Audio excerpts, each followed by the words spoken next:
Pas paraqitjes nga banorët të rastit ditës së djeshme ku dy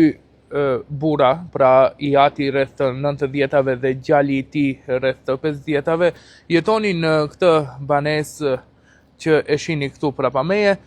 dhe pas paraqitjes të rastit ata u dërguan në spitalin e Gostivarit.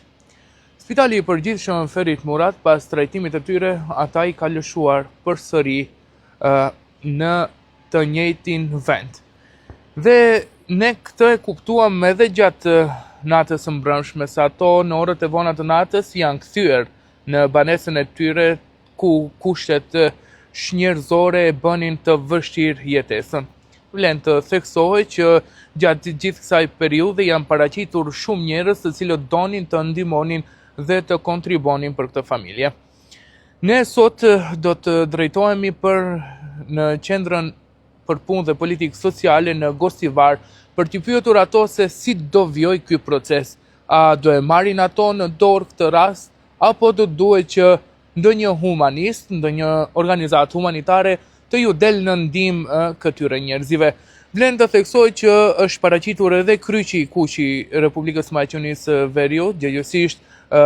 zyra e tyre në Gostivar ka komunikuar me mua personalisht, ndërkaq për të njëjtin rast është interesuar edhe Ministri i Shëndetësisë, por kemi pas komunikime edhe me Ministrinë e Punës dhe Politikës Sociale. Gjatë gjithë këtij procesi, Qendra për Punë Sociale paraqitet si institucioni kryesor që duhet të ndërhyjë dhe të merret me këtë çështje. Ne do të shkojmë në Qendrën për Punë Sociale për të pyetur drejtoreshën ose udhëheqësin e sektorit, zotri Azbi Shaqirin, se si do të veprojnë me këtë rast dhe çfarë realisht do të ndërmerret për to. Edhe rasti kur e pam dje, edhe nga fqinjët e paraqitet ishte, por edhe nga mediumet, edhe policia na informoi, dolëm në vend ngjarje dhe konstatuam që gjendja e banesës sociale që ata e marrën nuk ishte në gjendje të tillë të banueshme dhe në gjendje të tillë që ne e dham në fillim. Të me tha ishte në gjendje ashtu që edhe ju e pat, po edhe të gjithë njerëzit që e panë se si jetoni. Fillimisht ata marrin penzion, do me thënë ka një penzion solid,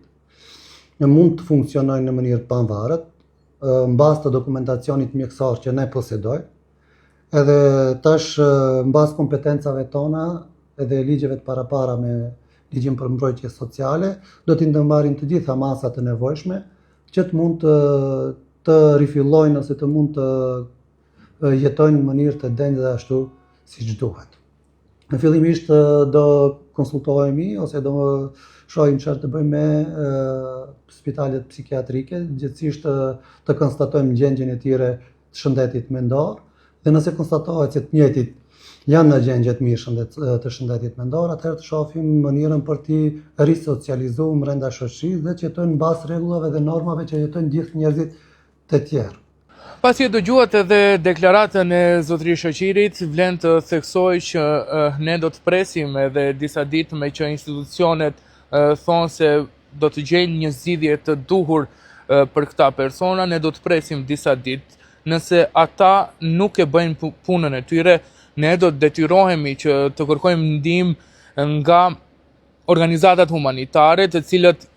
ka disa organizata humanitare të cilët janë shprehur të gatshme të ndihmojnë, por edhe njerëzit human që këta njerëz spaku t'i kenë kushtet elementare për jetë dhe pse jo të kenë një kujdes. Vlen të theksoj që ky problem është problem më i madh i banorëve të cilët jetojnë në këtë blok në Gostivar, për shkak se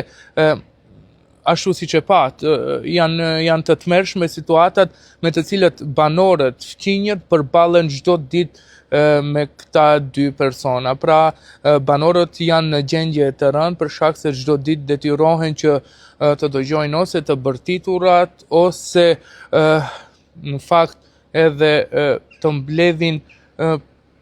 papastërti të cilët ata i hudhin nga balkoni për shkak se nuk kanë edhe tualet. Rasti është shumë i rëndë, shumë i ndjeshëm, do t'ja u lëm në dorë institucioneve për politikë sociale që të udhëheqin deri në një moment që ata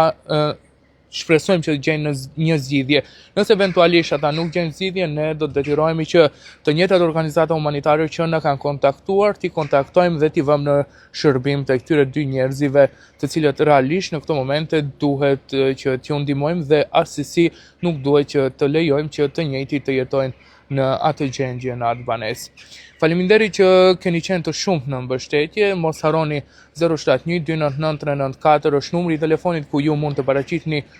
çdo rast, çdo parregullsi institucionale dhe çdo gjë që ju pengon. Faleminderit shumë.